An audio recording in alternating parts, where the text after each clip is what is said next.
Welcome back to another episode of the Pursuit of Progress podcast. As always, my name is Adam, and got a really fun episode today. Going to have one of my fellow legit agents, real estate agents that I am frequently just in connection with on a weekly basis in different Zoom meetings, but she's not in Colorado like I am. So I get a chance to learn a little bit more about Summer Robbins. So she's my guest today, and she's out in Wyoming. And Summer, first of all, just welcome to the show. How are you doing today? Well, thank you so much. It's my pleasure. And, I'm better than I deserve. I cannot complain. Good. So tell the audience just a little bit about, who you are and just, what brought you into real estate. Sure. Well, first, before I dive into that, I just want to say I love the name of your podcast, The Pursuit of Progress. I think that it is such a wonderful reminder to continuously improve, especially in today's day and age where it's so easy to be stagnant. We should always be reminded that continuous improvement is very valuable. And I just really enjoy that. But my name is Summer Robbins, and let's see, I'm a wife. I've been married for almost 17 years to my wonderful husband. I'm a mom to two teenage daughters, so I appreciate the prayers. And I'm an amateur runner, and I am a full-time real estate agent in Casper, Wyoming, helping individuals and families relocate here. Awesome. Well, just that bio right there, I have 3 or 4 things that I'm really excited to talk to you about. But, since we are, for the most part, just, connected with other real estate related professionals on the podcast, just tell me a little bit about, how you got interested in real estate, because you recently moved to Casper from California. So maybe just give us a quick little background on, the reasoning for why you decided to leave LA and move to a place like Wyoming, which are about as opposite of 2 places as I can think of. Wow. Okay. So that's a loaded question, but I'll try to unpack it as best as I can. I think a lot of people can recognize that California has had its fair share of problems over the last many years. And as a native from California, I think it's easy for us to put Band-Aids on it because we have family, we have great jobs, we enjoy the community there, we enjoy the amenities. I mean, you can be in the mountains and the beach in the same day. So I think that the way that I liken it is it's kind of like there's a wound and you put a Band-Aid on it, and that Band-Aid is family, career, amenities, all that. But when COVID happened, I feel like the Band-Aid was ripped off. And then the wound you saw was infected. And it is very difficult to ignore an infected wound. And at some point, my husband and I had to have a conversation about whether or not staying in the state of California aligned with our values. And ultimately, we decided that it did not. And so at that point, we decided to start looking at other states to move to, and we shaded in on a map of the US about 12 different states that we were interested in. And then at that point, it was a matter of trying to find a job. And my husband was able to land a great offer here in Casper. I would say within 2 months of him accepting the job, we were here. And when we got to Casper, I decided that I didn't want to continue in the career field that I was in. I was in the utility industry, and I didn't want to keep doing that. I've always had a passion for real estate. I really believe that real estate is a wonderful wealth building tool. And we wanted to buy an investment property, which is exactly what we did when we moved here. Our first property that we bought was actually the property that we converted into a rental property. We lived in it while we renovated it. And 6 months later, we then bought our primary and we put the investment property on Airbnb. And as part of the natural progression of getting involved in real estate, I had a couple of mentors along the way encourage me to get licensed. And a year after getting here, I got licensed as a real estate agent and decided that there's so much information about relocating to Casper from California that I had to share with other people and help them realize that they can do this too, that it's not as overwhelming as it seems. Yes, you're moving, in my case, I was moving from the most populated state to the least populated state, but there's so much value in moving to small town America. We just wanted to make sure that I was able to get that message out and help other families do the same. So cool. What an adventure. So your 2 daughters, what are their ages? They are 14 and 15. So that's a pretty, substantial time in their life where I'm sure they had a lot of great friends in California. I'm sure that was mixed, maybe emotions on exciting, or maybe they were pushing back on that. Were they on board with everything, or how did that all go? They were, because the schools in California during COVID were closed for such an extended period of time. They really felt detached from their friend group, Hmm. from the environments that they enjoyed. So by the time we were thinking about moving, they were ready to go. Okay. And the like the 12 states that you had penciled in on the map, had you been to all 12 prior to, because when you said you went out to Casper, had you gone out one time or at least once before just to make sure this was the right spot? Or how did that whole like process, work? Did you narrow from the 12 down to two or three and then have probably some minor arguments or debates with everybody else in the household on, which one of those is going to be the winner? Well, some of them we had, and some of them we hadn't. Wyoming was one that we hadn't, but we had done enough research where we felt comfortable pursuing moving there if a job offer, came along.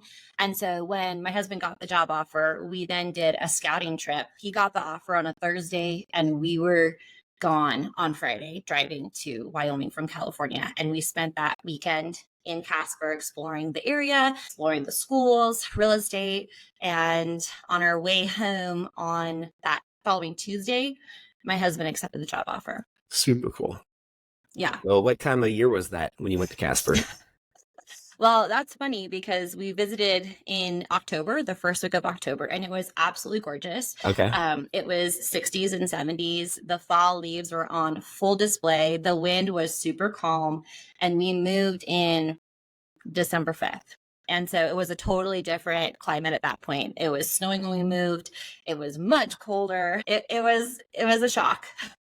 Wow. Yeah, I can only imagine. I think Casper's one of those places. I didn't mention this when we started the podcast, but I have a little bit of a connection there with my dad. My dad grew up in Casper, and then he went to the University of Wyoming. So I have a lot of family connections in Wyoming, and just some of the stories he would tell me about it being windy and just how cold the winters can be. And I think some of these stereotypes that I'm sure aren't nearly as bad as what some of the what you hear sometimes, but just thinking about, again, from a sunny California in December, wow, that had to have been quite the shock. But again, what a cool adventure.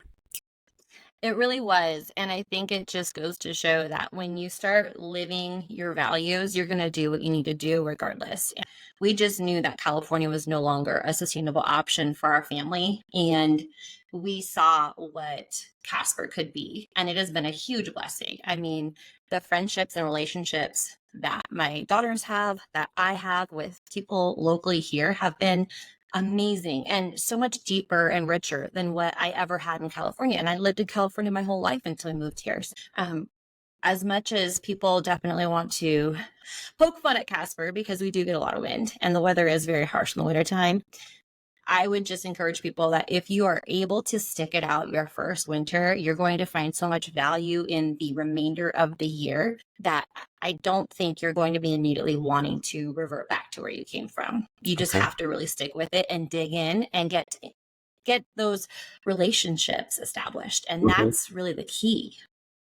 So I know you are, very athletic. You're a big runner. Is the rest of your family also pretty outdoorsy? With Wyoming also a high on your potential move list, just because of the outdoor opportunities and all. I look at Wyoming as, from a Colorado native standpoint, Colorado is kind of becoming California, where it's becoming so overpopulated and busy, and some of the things I'm sure that were maybe frustrating you about California, I'm also feeling similarly in Colorado at this point. And I see Wyoming as just one of these kind of hidden gems where there's just so many incredible outdoor opportunities with, all kind of hiking, everything. And there's just a ton in Wyoming that nobody really knows about, or makes the time to appreciate like other places around the country. That is so true. And yes, the outdoor recreation opportunities was one of the reasons why that was higher on our list in terms of desirability. My husband is a hunter, he's a Okay. fisher, he loves to hike. I love to hike too. I'm also a runner. I do find running is a little bit more challenging here in Wyoming just because of the weather. On super windy days, it's not fun to be out running. Yep. And then if it's been snowing, then you run the risk of slipping and falling. I do a lot of indoor workouts with regards to that when the weather is not favorable. But during the summertime and fall, oh my gosh, It's amazing. Yeah, the outdoor recreation is one of the top reasons why we decided to move here. We finally went to Yellowstone last summer and got to experience that. It was amazing.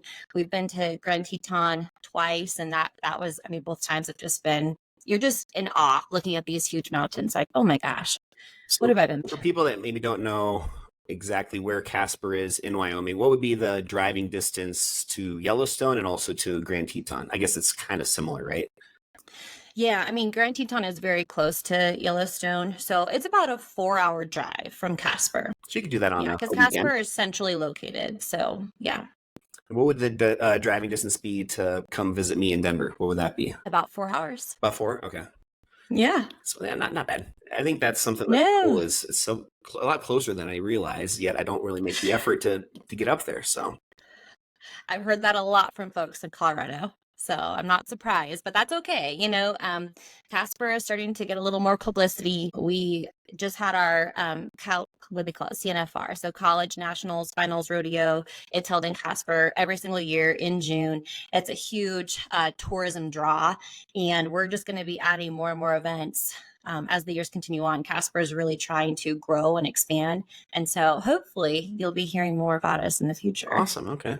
Well, yeah. Today, Yeah. as we're filming this, it's June 17th. So I'm sure that 4th of July is big in Casper, just being kind of that Western town vibe. Is there some pretty cool stuff going on over that You weekend? know, we have a huge fireworks show at the event center that we love to attend every year. But the bigger event is our Central Wyoming Fair and Rodeo, which happens, I think, the week after 4th of July. We have a day called Parade Day that ushers in the start of the rodeo, and almost the entire city of Casper shuts down during that morning to allow everybody to attend and participate in the parade. And it's just awesome. I mean, you've got kids and families and all these different floats, and they're throwing out Hmm. candy or squirting you with water guns, and it brings out the whole community, and you just feel like, man, this is summer. I need to. I'll ask my dad, and I'll share this with you later on. But my dad has 3 siblings, and one of his sisters was the prom queen. This back in probably 1965. But I remember seeing all these pictures of that parade you're talking about, and her being there was like all these different floats and different things going on, and I've got a couple stories about that parade. I think that you're talking about that. Definitely that small town, just cool, and just I don't know. We just don't have that many events like that anymore. It's cool. That's right. And so that's one of the highlights of our summer season here. Yeah, and it really just feels like it's reminiscent of simpler times Hmm. for sure. I'd love to just talk a little bit about real estate. I know a lot of our audience is not necessarily a realtor or even in that space, but I think a lot of the aspects of real estate in that business is applicable to a lot of other people's careers. Um, I want to talk about just how your focus with your business and your branding and your lead generation, how you're acquiring new clients. A lot of that is relocation clients that are people Correct. similar to yourself that are moving to Casper. Maybe just tell me a little bit about just how that came to be about. I know you had mentioned how the lady that you had bought your home from, you got a really close relationship with her, and she became kind of a mentor. But just how that is your kind of your bread and butter when it comes to your business. Well, like I said, or like I mentioned to you earlier, the agent that helped us relocate here was an amazing agent, and she was very relational and she cared. And I had never had that experience with a real estate agent before. We'd bought several properties living in California, and I'd never had an experience like what I had with the agent that, served us in getting here. And so when she encouraged me to get into real estate, she was the prime example of what I wanted to be. And so that is the approach that I've taken with my clients. I am the relational agent. When we close the deal and you get the keys to your home, our relationship does not stop there. I'm going to continue to follow up with you, make sure that you're doing okay, getting settled into Casper. I'm going to make sure that you know that if you need recommendations on anything, a hairstylist, a vet, I've lived here long enough to know who I would recommend. And so I just want to make sure that my clients feel totally supported and they feel good about this move. Are there a lot of people relocating to Casper similar to you? Is a lot of the reasoning for people moving there the same reason you moved there, just trying to find a more simpler? That seems like such um, an important thing to a lot of people now that maybe wasn't that you know, high up on the list 10 years ago, but now maybe especially after COVID, just people really looking for that type of lifestyle. Yeah, I would say probably 60% of the clients that I serve are coming from the West Coast. So not all from California, but all along, the West Coast, Pacific Northwest, and all that. I've actually had one family come here from out of the country. That was really exciting. And they were coming here for similar reasons, just where they were at. It was no longer a good fit for their family, and they wanted to get there. They're Americans, but they had moved out of the country for a time and they wanted to get back to the States for their kids. So yeah, it's been amazing being able to see how my reach finds people and how you just attract them like a magnet once your message is clear and concise. Oftentimes, it's not me selling folks on Casper. They're already coming here. They have a job offer in hand. It's really just them seeking who are they going to have to help them get here. And so it's really neat because oftentimes they're already like, yep, we've done our research. We know exactly what we're getting into. This is where we're working at. We just need a house. And it's like, okay. But I also let them know that it is so much more than just me helping them find a house too, because once they get here, they're living here, they might have a lot more questions. Yeah, maybe. So, we're connected through Legit Agents, which is this group that is very heavily focused on the value of video and the understanding of how using things like YouTube can really expand your reach and just reach these people, target these people that are, looking up on YouTube, places to move in Wyoming or, living in Casper. What are the pros and cons of living in Casper, Wyoming? Those types of search criteria. So a lot of your clientele that you're finding online, or, people that are finding you, I should say, is that pretty much all through YouTube? Yeah, about 80% of my clients are finding me through YouTube, and then the other 20% are finding me through Facebook groups of relocating to Wyoming. And so I start engaging with them when I see their posts, and then usually we take the conversation to email or to text and phone calls, and we see if we can be a good fit for one another in trying to get here. So with YouTube, I know some of my audiences maybe listened to past episodes where we've touched on YouTube on a few other topics in the past. But when you got out to Casper and you just, got your boots on the ground, decided you wanted to become a realtor, at that point, did you find Legit Agents and understand some of this YouTube strategy? Or at what point after you moved to Wyoming did you kind of see YouTube as this maybe untapped resource for marketing? So I didn't want to do YouTube at first, to be honest with you. But it was actually my sponsors at EXP who had had so much success. They're down in Lower Alabama. They'd had so much success with their YouTube channel. And they really encouraged me when I was onboarding with EXP to consider starting a YouTube channel, considering there's only a handful of agents out here even doing it.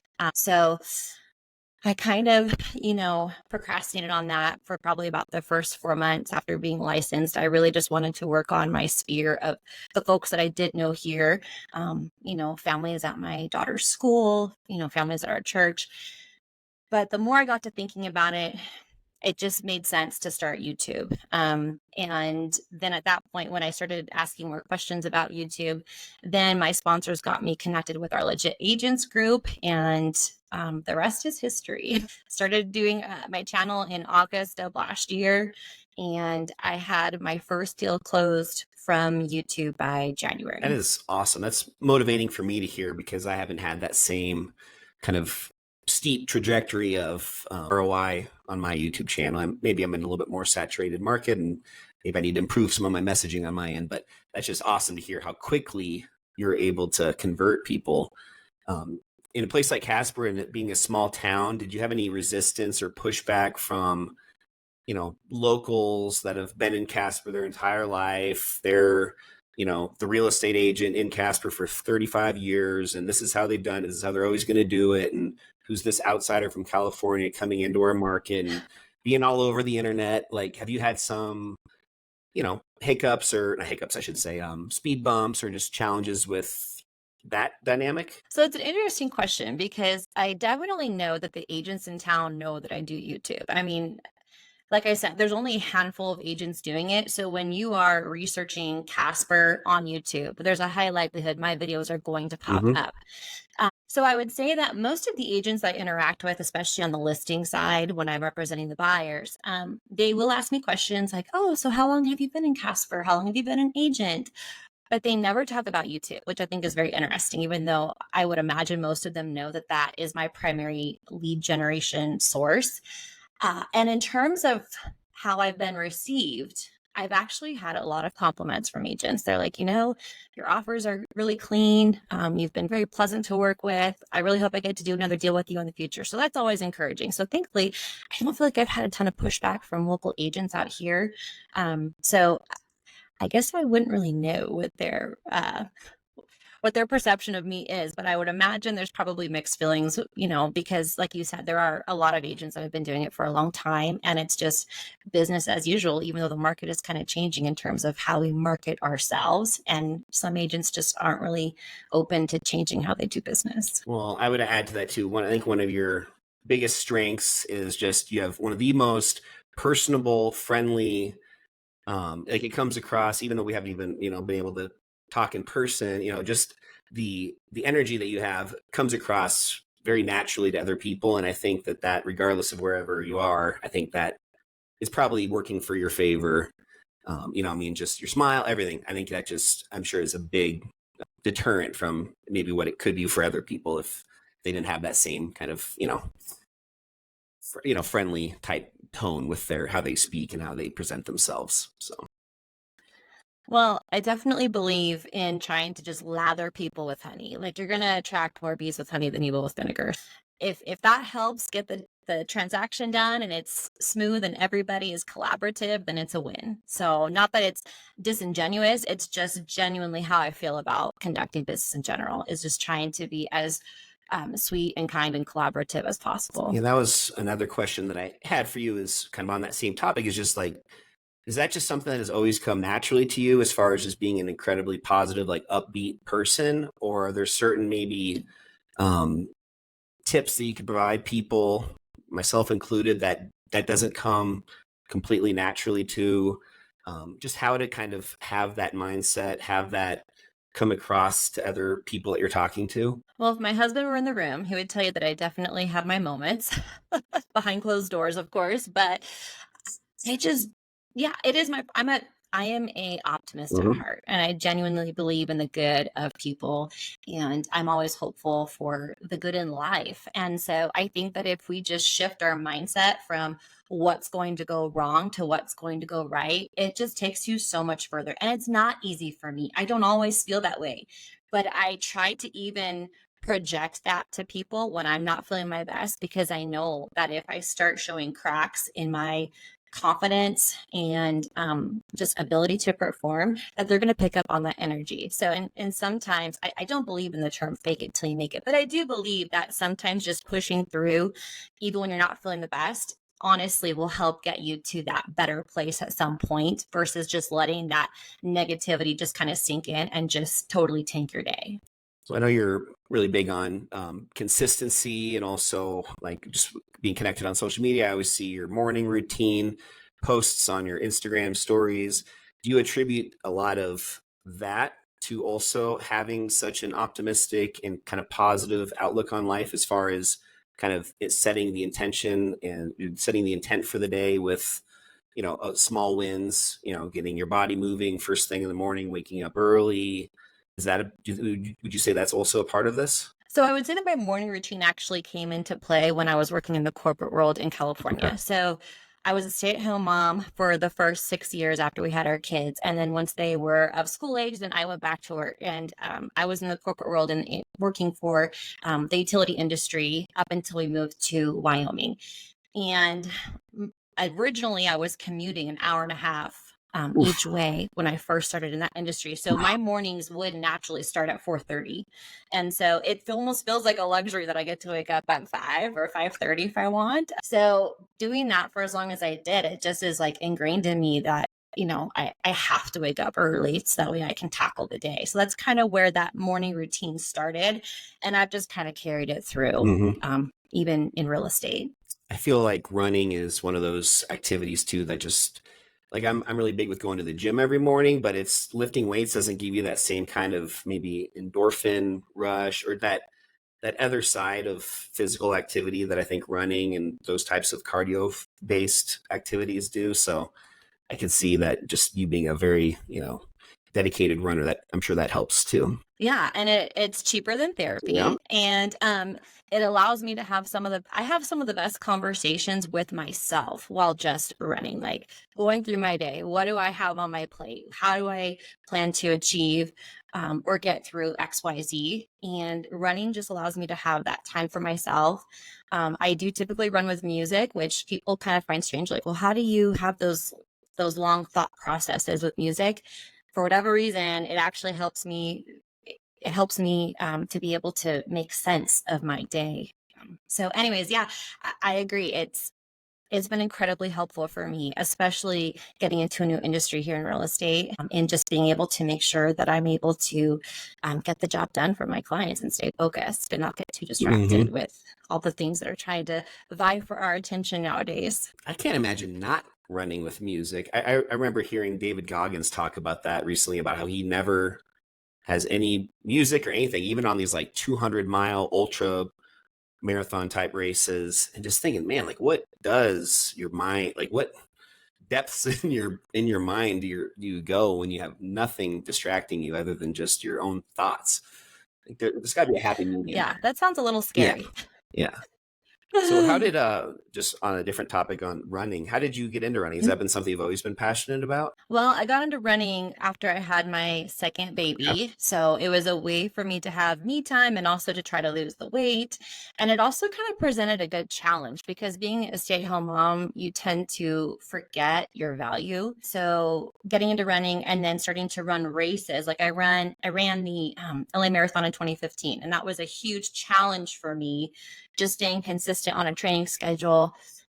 And I just kind of kept with it, to be honest with you, even once I went back into the workforce. And I've just realized the benefits of being able to continually challenge yourself. I don't run full marathons anymore, though. I only run halves. That was a one and done kind of a thing for me. But I still even enjoy I still just even enjoy being able to train for a half marathon and just trying to continuously improve, the pursuit of Well, it's been something I've kind of put on my goal list for this year, is to get back into more of the running, or just some sort of like maybe even bike ride, something that's maybe just more cardio yeah, based. Not that I have or ever will be pregnant, but just I'm a bigger guy at the moment, just from focusing more on weightlifting. I've been yeah, I've always had this limiting belief of like, like if I try running right now, I go half a mile and I'm just gassed, I'm exhausted.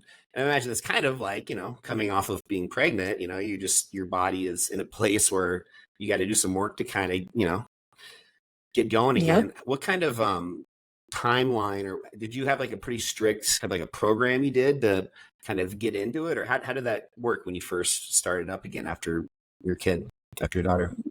Yeah. So I forget what the program is called, but initially it was a running program that you use while you're training for a half marathon, because I started running half marathons. Then I ran a full, and then I realized I hated that. And then I went back to running half marathons. But when I first started training for my first half marathon, there's a program where you run 2 minutes on, 2 minutes off, and you do that for all of your training runs. So you're not really running consistently your first goal at a half marathon. But then what I found was once you accomplish that, then you realize you can go a lot farther than just 2 minutes running, because you're like, okay, well, I ran 13.1 miles, even if it was half running, half walking. You're not walking at a slow pace by any stretch of the imagination. And then it just continues to motivate. And you're like, okay, well, if I can go 5 minutes, can I go 7? Can I do a full mile running? And then before you know it, you're running 5 miles straight through, and you're like, wow, this is incredible. I feel so good. And then you're like, okay, well, now I want to do a half marathon running the whole way. So that's kind of just how it progressed for me. Yeah, it was definitely not an overnight situation. It took time, but I just found that I really enjoyed the journey, which was the most important Yeah, there's part. got to be huge value in just thinking you can't do it, following the process, realizing, a month, 2 months, 3 months down the road, looking back and being like, wow, look at all this progress I've already made.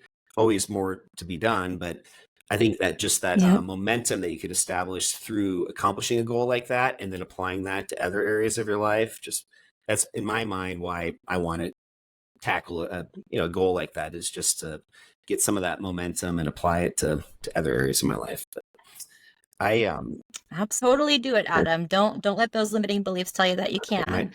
my accountability partner on that one, I might need to ask you. On the Gonna do one it. last thing on the running before we move on, I just wanted to I'm trying to Sure. find it here in my notes. I love how you have a very unique brand image, or just your branding is connected to running. It's kind of this very Yep. unique way to differentiate yourself among the very kind of cookie cutter, like, and I'm one of those, Adam sells Denver. It's kind of a very generic type brand. And I just love how yours is much more unique. And I think one of the things that I like the most, I'm trying to find it here in my notes, was your kind of your tagline, running your real estate needs one step at a time. I think that is super clever and just very to the point. It makes sense, and it's connected Yeah. to kind of your identity and who you are. How did you come up with that? Well, I mean, I love running and I love staying busy and I love serving my clients. And so I want them to know that this big move does not have to be overwhelming,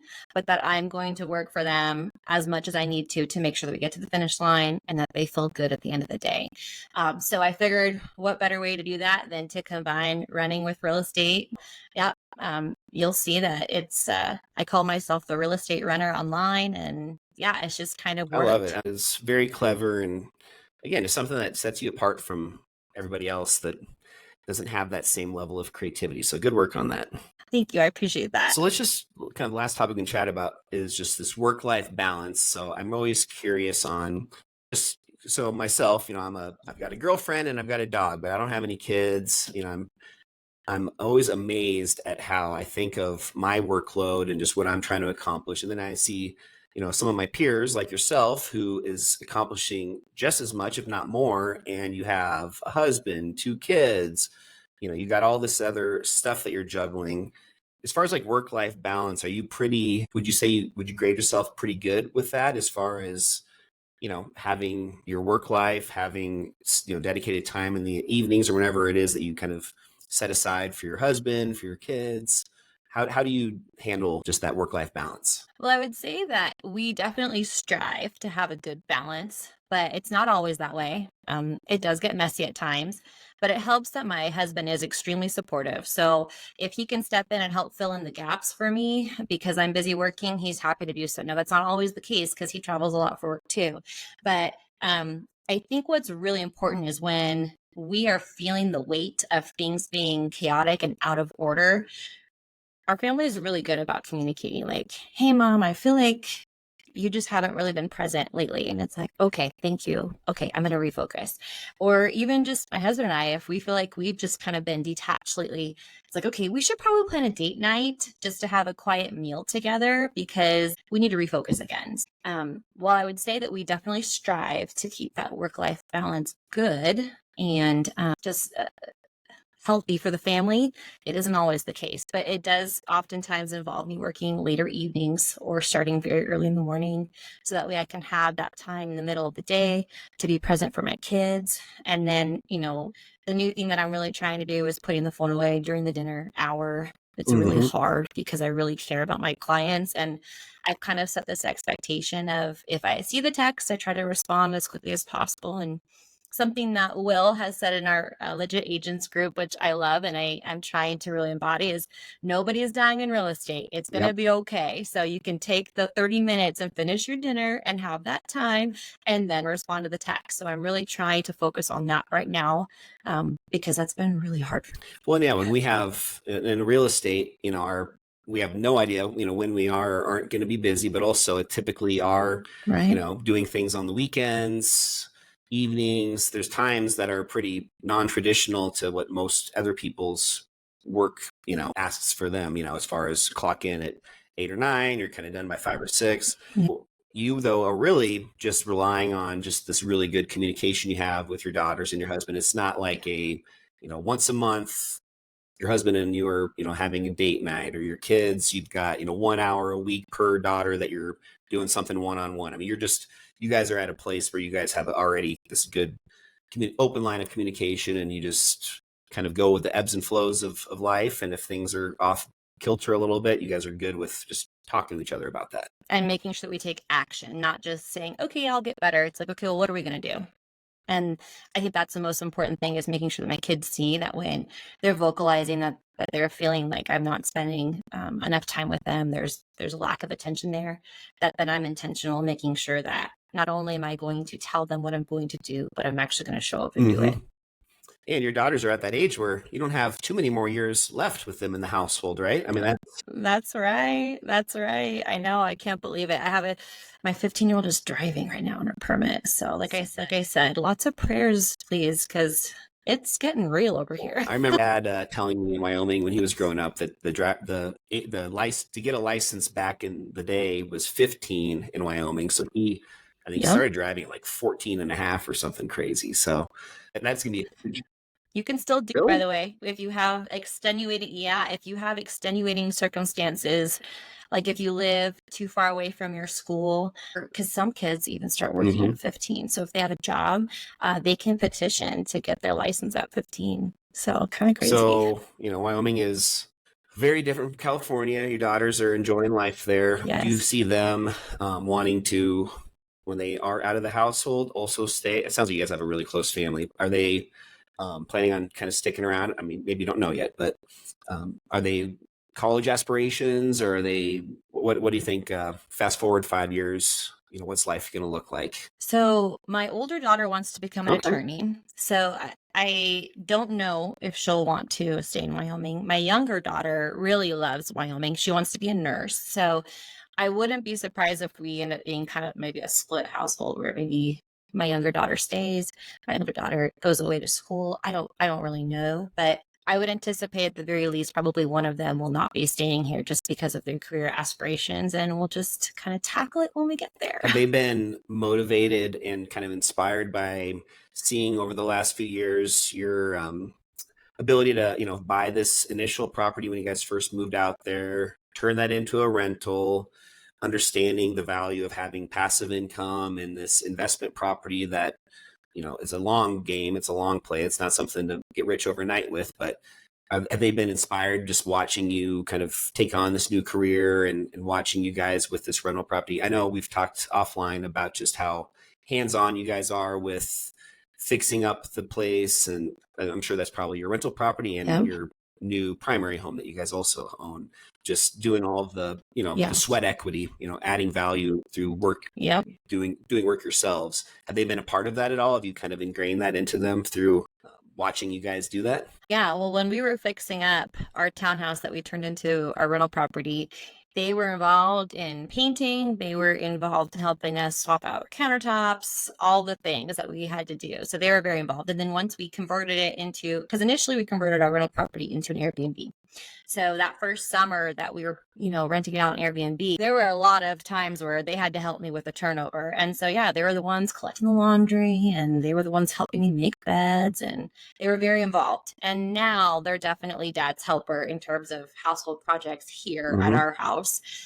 Even just this weekend, we were installing recessed lighting into our master bath, and they were the ones helping Dad in the attic space to run the wire. And so they're very involved. My husband has really tried to make sure that he at least instills some level of handiness in both the girls, and I think he's doing an all right job. I think of what the lessons I've learned from my parents and my dad. I think that's probably what I'm most appreciative and thankful for, is that exact thing. Just like seeing them do similar things as a child growing up, and even into my 20s and 30s, just seeing, the grind that it takes, on a weekend when some of your other family or friends or whoever is, out going skiing or going on a road trip for the weekend, and or going and drinking all weekend at the bars, whatever it is, seeing that's those little small sacrifices over a long period of time have a huge return on your investment over the big picture. And I'm very thankful for my parents just to teach me that. And I don't think that is something that's that common that other, people get to also get from their parents. No, I totally agree. In today's age, I mean, you see kids on their phones all the time, and they're not very helpful with their parents oftentimes. And so that was something that we really wanted to make sure that we changed for our girls, just to make sure that they're different, but in a good way. So that way they can actually be really good citizens in society once they get out on their own, and be a help, not a hurt, The the whole vacation rental, short-term vacation rental industry. I know in Denver that was such a huge boom maybe 8-10 years ago, and then all these restrictions and different counties now have moratoriums on them where you can't even do them, or if you are, you're only limited to own one per county. There's all these different hoops you have to jump through in Denver. Is Wyoming still pretty open, and is that a big barrier for a lot of people that are interested in investment properties and short-term rentals specifically? Is it buyer friendly on that in Wyoming? So it still is right now, but the city has become aware that more and more people have properties on Airbnb. And so when you listen to city council meetings, especially towards the tail end of last year, it was a topic that came up in terms of, should we start regulating this more? We are a no state income tax state, so there just isn't a ton of taxes coming in general. So of course the city's got to try to make that up somewhere.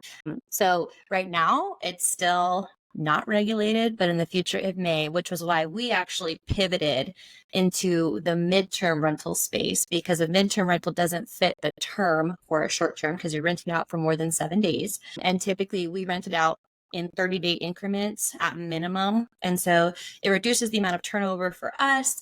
And it also helps us actually get a better ROI than doing it as a long-term rental, because it is a fully furnished rental with all utilities paid.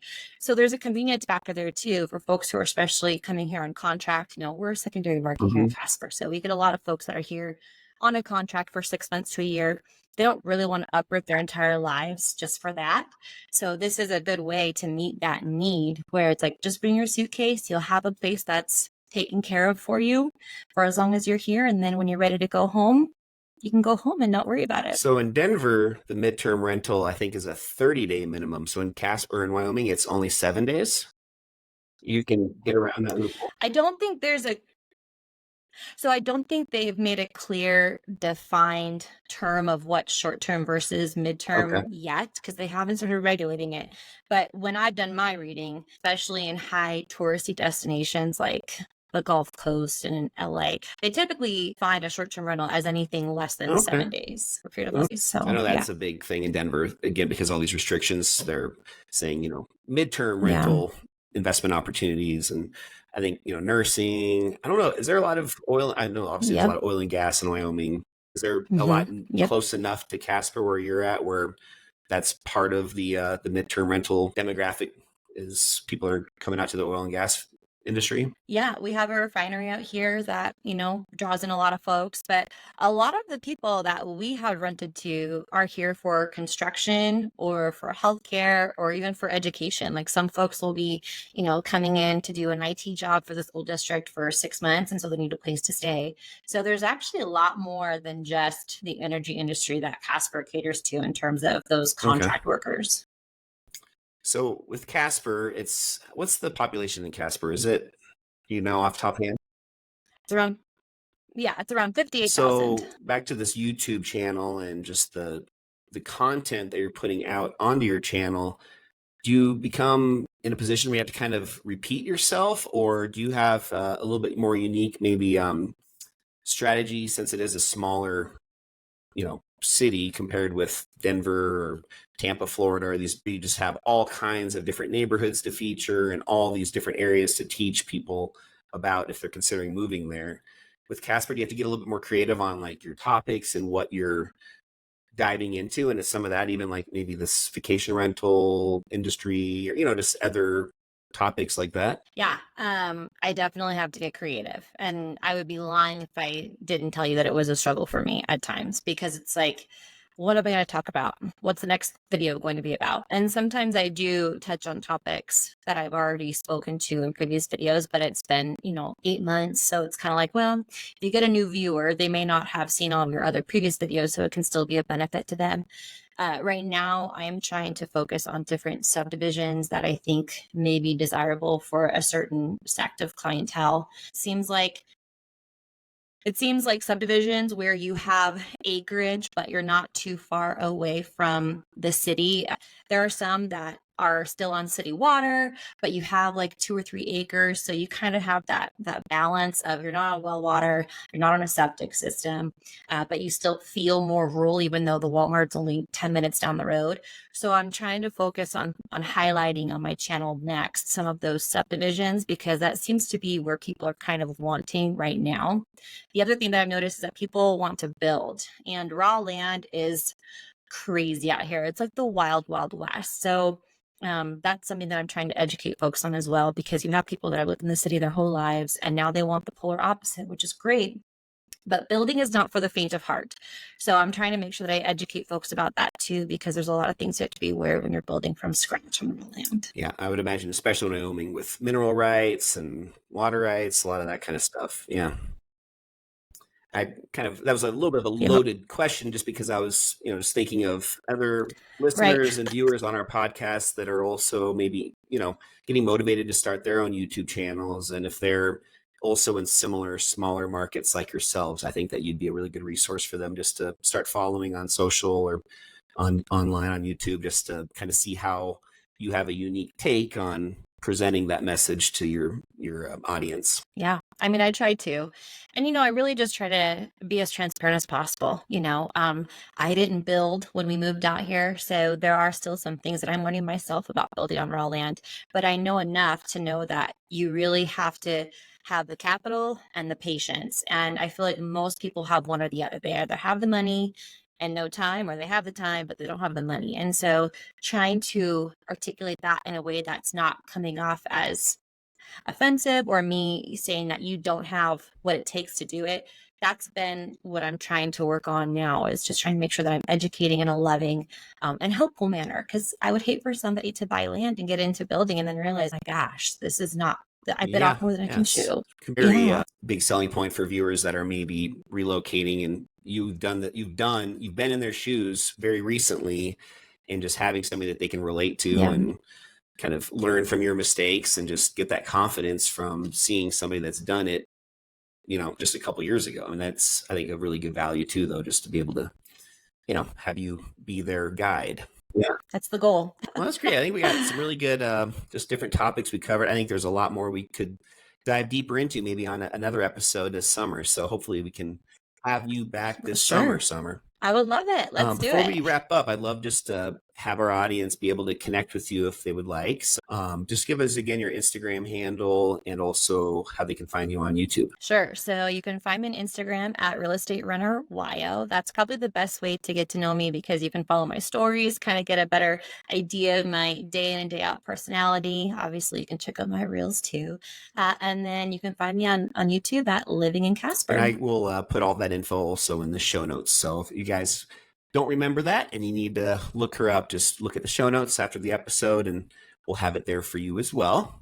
Summer, before we wrap up, do you have anything else you'd like just to share with the audience before we finish? No, I just want to say thank you so much, Adam, for having me on your podcast. I really appreciate the opportunity to share about Wyoming and get to know you a little bit better too. And I hope that the audience got some value out of what it could be like moving to Wyoming. Again, guys, 4th of July, only a couple weeks away. Wyoming is the best state to buy fireworks. That's right. We go big. Is there already? I guess you're not really on the border. How close are you to the border? We are about 2.5 hours away from like the Colorado-Wyoming border. I'm trying to remember the name. What's the border town? Cheyenne. So Cheyenne is where you find all the fireworks stands probably lining up on either side of the road. Yep. Make a trip out. You'll get all the good stuff. Cool, you guys. Well, thank you so much for listening or viewing the show today. I think we got a lot of really good little insights from somebody that's been very successful in multiple areas of her life: family, real estate, just taking her entire life and moving it halfway across the country and doing it with ease and enjoying it, and just really very an optimistic type person. So definitely follow Summer if you guys want to get more just real estate or just life tips and advice. And with that, don't forget, you guys, share the show. If you have any other people that would like to learn a little bit more about their improvement, their pursuit of progress, how to get 1% better every single day, I would love it if you guys could just share the show with somebody and help just expand our audience as best we can. But with that, I will close us out. Hope you guys have a great rest of your day, and I look forward to sharing an all-new episode next Friday on the Pursuit of Progress podcast. Thanks again. Bye.